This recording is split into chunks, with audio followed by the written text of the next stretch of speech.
Here are 7 Ayurvedic lifestyle habits that I use to stay healthy in body, mind, soul, and spirit.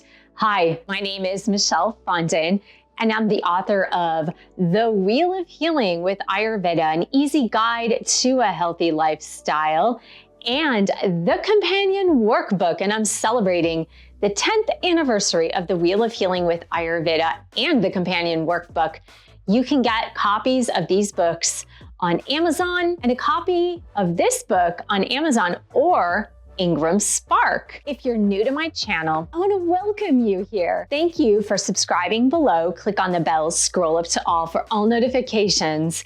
And thank you for giving the video a thumbs up. I have a special mantra that's a universal ancient Vedic mantra practice that I want to teach you.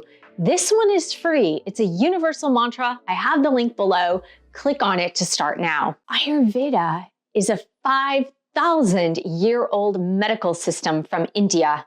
I've been practicing the principles of Ayurveda since 1999. Here are the 7 Ayurvedic lifestyle habits that I have integrated into my life. This is not an exhaustive list, but it's my top 7. The number 1 is meditation. And I put that number 1 for a reason, because I always say, if I had to let go of any or all of my healthy practices, the one I would definitely keep is the practice of meditation. Meditation, especially the mantra-based meditation technique that I use and teach, is something that I've practiced since 2007. I practice it every day, and I would not live without this practice. It has made a huge difference in my life, in my health, in my mental well-being, my physical well-being, and I swear by using a mantra-based meditation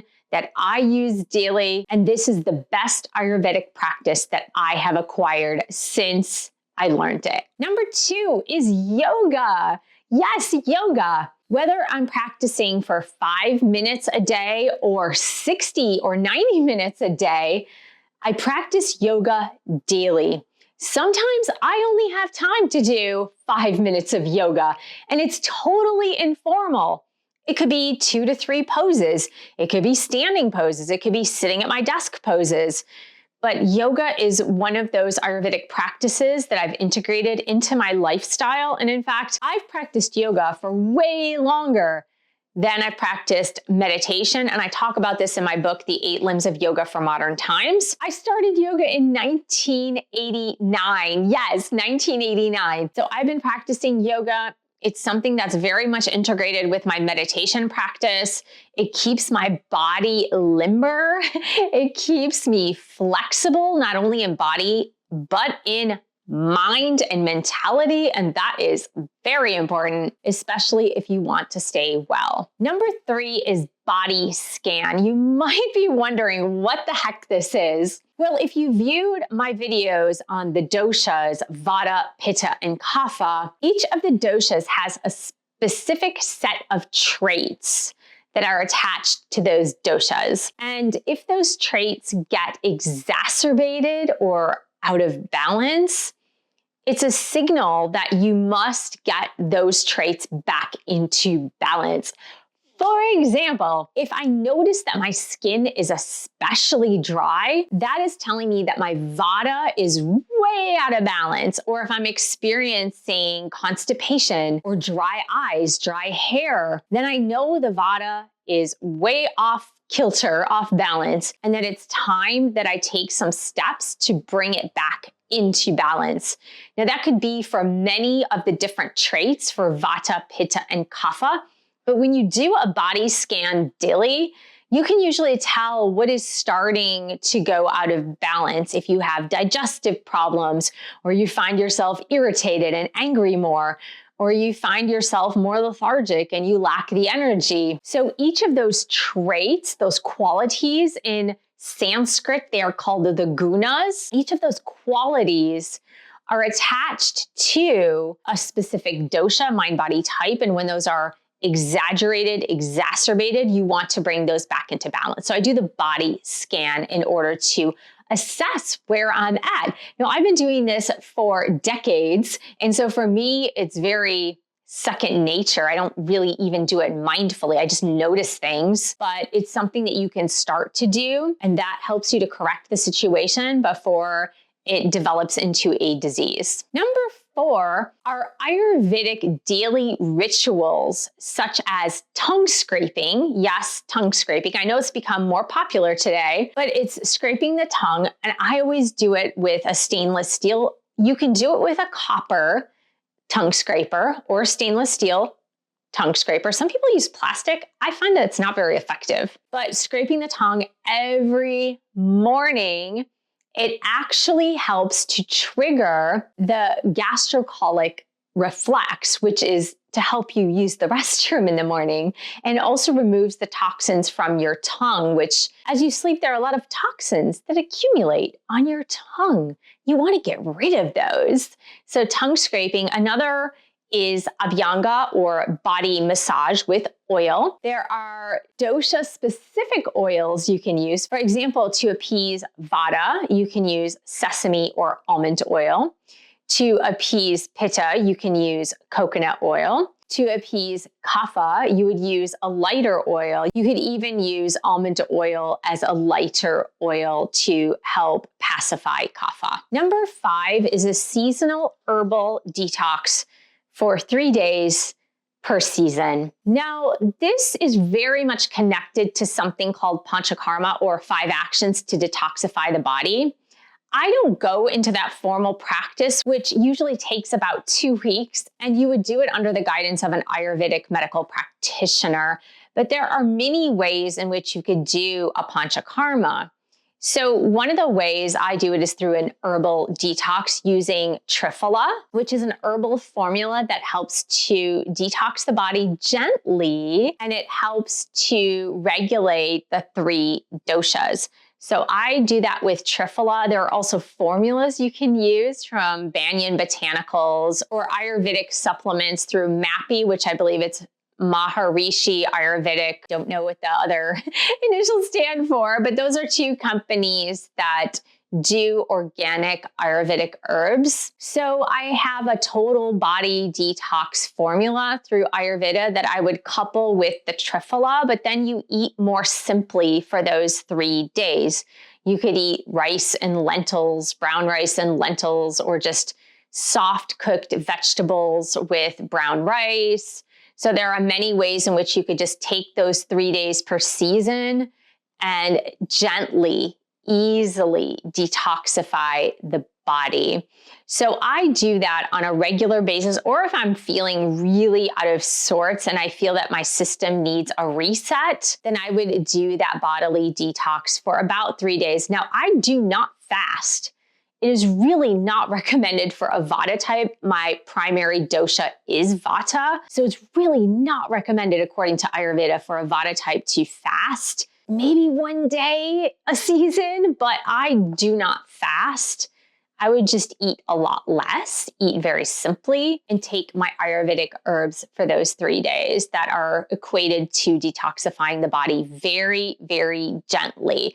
Ayurveda never wants to jar the body to get back into balance. Ayurveda gently coaxes the body to get back into balance. Number 6 is connection to nature. Now, if you know anything about Ayurveda now, and if you don't, you can view my introductory video on Ayurveda right here. Ayurveda works with the 5 elements: space, air, fire, water, and earth. All of these are connected to the earth, the universe, and everything that connects us. So if you as a person, or me as a person, are to get back into balance, it's really important that we remember what we're connected to. And it's very easy in this life to remain disconnected from nature, to stay indoors, to get into your car, go to the office, get back from the office, go to the grocery store, get back into your car, go back home, and not spend time connecting with nature. Well, nature's rhythms work in accordance with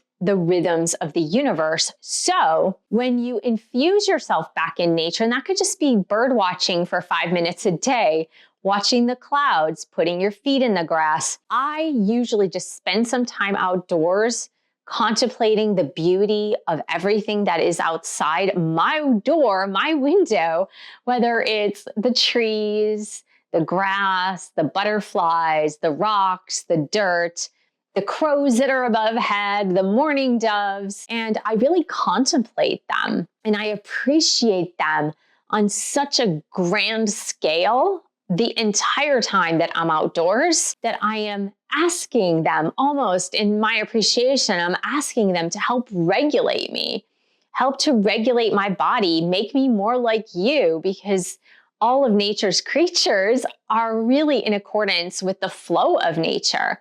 It's only us as humans that can get so out of the flow, which then brings us out of balance and it causes disease. And so I have this natural and regular reconnection with nature time and again, every single day, so that I can regulate myself and get more in the rhythm of nature's rhythm. Number 7 is journaling. Now, this is not your traditional type of journaling that I do. I actually have journals for so many different things. I do food journaling, where I am constantly monitoring and journaling my food intake. So I know what feels good, what doesn't feel good, what is working for my body, what isn't working for my body. And it really is holding myself accountable to what I'm putting inside of my body. Now, I don't do this 365 days a year. I probably leave out a couple of days, especially during the holidays, my birthday, or sometimes on the weekend day, I might leave it out, but I'm journaling my food intake on most days. The second type of journaling I do is my mental well-being, my emotional well-being. And so I'm journaling my emotions. And as Ayurveda says, we are not only processing our food to create great cells, we are processing our emotions, and undigested emotions are just as harmful as undigested food, or food that we digest poorly, because we eat too fast, we eat the wrong foods for our mind body type, we eat leftovers that are way too old, or we eat fried, fatty, fast foods that have been frozen a long time and they're just not good for you. So I have a separate journal to journal, how am I feeling? How did I feel today? How am I going to feel tomorrow? How do I plan on feeling tomorrow? And so I have this journaling practice that really keeps me constantly in check. So not only do I have that body scan that I do to make sure that I'm remaining in balance, and then if I'm not in balance, then to correct it, but also the journaling absolutely helps.